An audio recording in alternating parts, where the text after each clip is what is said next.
mula 13 ng Oktubre hanggang 14 ngayong taon, na nagresulta rin sa pagkakaaresto ng 4 na sospek sa iba't ibang rehiyon. Sa Pangasinan, nahuli ang 2 high-value target at nakumpiska ang 150 gramo ng shabu.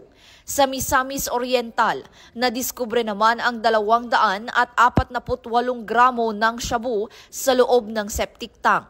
Sa Palawan, isang barangay chairman ang nagsauli ng mahigit 1 kilo ng cocaine, habang sa Benguet, winasak ng mga operatiba ang mahigit 27,000 tanim na marijuana. Nahuli rin ang isang sospek sa Coronadal City na may 175 gramo ng shabu at isa pa sa Parañaque City na may dalang 1 kilo ng shabu. Ayon kay PNP Acting Chief Police Lieutenant General Jose Melencio C. Nartates Jr., ang mga tagumpay na ito ay patunay ng reformadong PNP na mas mabilis, tapat at tunay na nararamdaman ng publiko.